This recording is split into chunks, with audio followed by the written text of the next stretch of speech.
अगर आप इंटरनेट पे थोड़े से भी एक्टिव हो तो इसके बहुत ही ज्यादा चांसेस हैं कि आपने इन दो चेहरों को अपने फीड पर कभी ना कभी तो देखा ही होगा। कुछ ना कुछ मस्ती करते हुए, कुछ ना कुछ फालतू बातें करते हुए ये वायरल होते रहते हैं। एक एवरेज दोस्त की ग्रुप है जिनमें सेम एवरेज दोस्तों जैसी ही बातें होती हैं। सेम इनके यहाँ भी वैसी ही बातें होती हैं, वैसे ही मस्ती, वैसे ही कांड। इसमें तो कोई प्रॉब्लम ही नहीं है ना? आप भी ऐसा सोच रहे होगे। मगर अगर आप अपने ग्रुप में होने वाली बातों को लाखों लोगों के सामने कहने लगो, वो भी बिना किसी फिल्टर के, तब कहीं ना कहीं प्रॉब्लम्स होना स्टार्ट हो जाती हैं, जो कि इनके साथ भी हुआ। तो आखिर क्या कह दिया ऐसा इन्होंने जो कि काफी ज्यादा प्रॉब्लमैटिक है? आइए इस पे बात करते हैं। मेन मुद्दे पे आने से पहले ये जान लेते हैं कि ये लोग आखिर है कौन, इन्हें इतना फेम मिला कैसे। ये दोनों कुछ नहीं, बस वॉनबी कूल दिल्ली के लौंडे हैं जिन्हें लगता है कि गाली देने से कॉमेडी हो जाती है और प्ले बॉय बनने से लौंडों के बीच रोला जम जाता है। तो बस यही चीजें कैमरा के सामने करके इन्होंने इंस्टा पे और यूट्यूब पे अपना मिलियंस में फॉलोवर्स का बेस बना लिया। जी हाँ, मिलियंस का। और इनके रेगुलर कंटेंट पे भी मिलियंस में ही व्यूज आते हैं। अब आई डोंट नो कि लोगों को ऐसी चीजें देखने में क्या ही मजा आता है, बट यहाँ पे थोड़ा रिलेटेबिलिटी वाला फैक्टर हो सकता है। खैर, जहाँ व्यूज वहाँ पॉडकास्ट। ऐसे ही आरुष और उसके दोस्त वरुण उर्फ लैला को ऐसे ही पॉडकास्ट के इन्विटेशंस आने लगे, क्योंकि पॉडकास्ट में सिर्फ यही नहीं आ रहे, इनके साथ साथ लाखों व्यूज भी आ रहे हैं। मगर जब ऐसे लोगों के सामने आप माइक और कैमरा लगा दो तो वैसी ही चीजें निकलेंगी जो कि शायद माइक और कैमरा के सामने ना ही आती तो ज्यादा बेहतर रहता। जैसे ये दो चार दोस्तों के और डलवाए तो जो हमें उनके डाके सीक्रेट पता थे। जैसे एक दोस्त को अपनी मामी पे क्रश है, तो वो अपने घर बैठा था, मामा के घर गया हुआ था। वहीं पे हमने बोला, अबे मामी को लव यू बोल दे, हो जाएगा।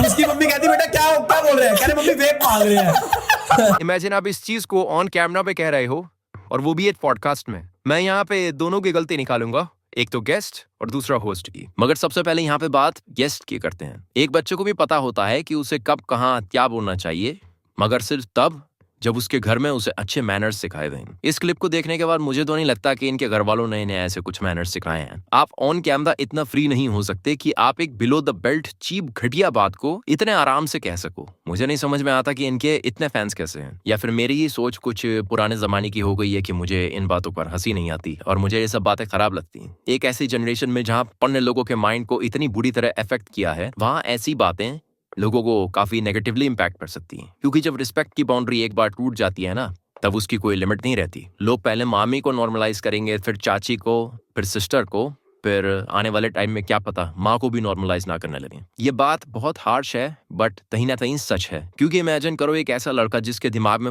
उन्हें ऑलरेडी काफी उथल पुथल मचा रखी हो, अगर वो ऐसी क्लिप देखेगा तो उसे क्या लगेगा कि अच्छा, मतलब मैं अकेला नहीं हूँ जिसे ऐसी फीलिंग्स आ रही हैं। ये तो काफी नॉर्मल चीज है, तो क्यों ना इसको रियलिटी में करके देखूं। हो सकता है सामने वाले के मन में भी सेम ही फीलिंग्स हो। और लस्ट एक ऐसी चीज है जो बड़े आसानी से आपके सेंसेस को ओवरपावर कर सकती है। जब लस्ट किसी के दिमाग पे चढ़ती है तो वो अपने दिमाग से सोचना बंद कर देता है और लस्ट से ही सोचता है। इमेजिन अगर ये क्लिप इसकी मामी ने देख लिया तो वो क्या सोचेंगी कि इसके फ्रेंड सर्कल में कुछ ऐसे भी लोग हैं जिन्हें अपनी मामी पे क्रश है। अपनी मामी को देख के ही अजीब सी फीलिंग्स आती हैं, तो हो सकता है इसके दिमाग में भी वैसा ही हो। तो यानी वो अपने घर में भी सेफ नहीं है। उन्हें हमेशा ये डर लगा रहेगा कि हो सकता है कि मेरा अपना भांजा ही मॉन्स्टर। लड़कियों पे क्या इम्पैक्ट पड़ेगा इस बात का कभी सोचा है? उन्हें तो यही लगेगा ना कि हम बाहर तो सेफ थे नहीं, बट अब अपने घर में भी नहीं रहे। न जाने कब किस लड़के के दिमाग में ऐसे कुछ थॉट्स आने लगे और वो हमारे साथ कुछ उल्टा सीधा कर दे।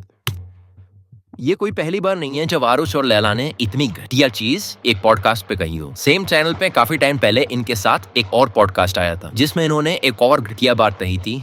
अब आप ही देखो। ऐसे रात को कोई क्लब गए, वहाँ पे एक लड़की को देख लिया, वो लड़की इससे भी चूसी है, मेरे से भी चूसी है। अबे चूसी मतलब बात करिए चूसी मतलब जैसे वो लड़की क्या कर रही है, कभी किसी कोई फिल्टर नहीं है भाई लड़कों में, कोई फिल्टर। चूसी का मतलब समझा दो भाई। चूसी का मतलब किस? अच्छा किस? एक लड़की के बारे में ऑन कैमरा ऐसी बातें कर रहे हो, वो क्या है? प्रोडक्ट है क्या? इंसान ही है ना? ये कौन सी लैंग्वेज है भाई? मुझे नहीं लगता कि दिल्ली वाले भी इसे डिफेंड करेंगे। यहाँ तक कि इनके बेस्ट फ्रेंड पूरज झा, जिनको आप सब जानते ही होंगे, उसने भी इस पॉइंट को लेकर सेम पॉडकास्ट में एक बात कही थी कि एक पॉडकास्ट पे आके लड़कियों के बारे में बात करते हुए पहले मेरे से चूसी फिर इससे चूसी नहीं बोलते। चूसी क्या होता है? लड़की है फ्रूट चिल है। चूसी क्या होता है? पूरब भी उसी एरिया में रहता है जहाँ ये रहते हैं, वो भी दिल्ली का ही है, उसे भी ये सब स्लैंग्स आती होंगी, इन सब की सराउंडिंग सेम ही है। मगर उसने भी जब ये बात सुनी तो वो भी काफी ऑकवर्ड हो गया। अब बात थोड़ी प्रखर भाई की भी कर लेते हैं। कुछ दिनों पहले आपने अरविंद केजरीवाल के साथ एक पॉडकास्ट किया था। उस वीडियो में आपने लास्ट में कहा था कि साल 2025 में ऐसे क्वालिटी कंटेंट वाले पॉडकास्ट लेके आओगे जो कि पॉडकास्ट के नेचर को ही बदल देंगे। I think 2025 में I'm going to give you the quality of conversation that's just going to completely change the nature of podcasting. तो क्या ये है आपका क्वालिटी का कन्वर्सेशन? ऐसे बदलोगे पॉडकास्ट का नेचर? ऐसे छपरी गेस्ट को बुलाकर आप और कुछ नहीं बल्कि अपने पॉडकास्ट के स्टैंडर्ड को गिरा रहे हो, और ऊपर से उनकी इतनी चीप बातों पर हंसकर उनकी बातों को वैलिडेशन देना कहीं ना कहीं आपकी भी मेंटालिटी दिखाती है। आप उन्हें उसी वक्त रोक सकते थे जब वो ऐसी चीप बातें कर रहे थे, और अगर आप अपने गेस्ट को नाराज नहीं करना चाहते तो कम से कम आप उस टाइम को एडिट कर सकते थे जिस टाइम पे इन्होंने ये बात बोली। 1.5 से 2 घंटे के क्लिप में अगर थोड़ा सा 1-2 मिनट के क्लिप हट भी जाएंगे तो ज्यादा असर नहीं पड़ेगा, लेकिन नहीं, ना ही आपने उनकी बातों को रोका और ना ही अपने पॉडकास्ट में से उन्हें एडिट करके हटाया, बल्कि उल्टा आप उन बातों पर हंस भी गए। मुझे आपके पॉडकास्ट से कोई प्रॉब्लम नहीं है और ना ही आपसे कोई प्रॉब्लम है। बस यही उम्मीद करूंगा कि आगे से आप अपने गेस्ट को सिलेक्ट करने से पहले उनकी अच्छी से जांच पड़ताल कर लें कि वो कैसे हैं, वरना ऐसे गेस्ट आपके पॉडकास्ट की इमेज को बहुत ही ज्यादा डेंट लगा सकते हैं।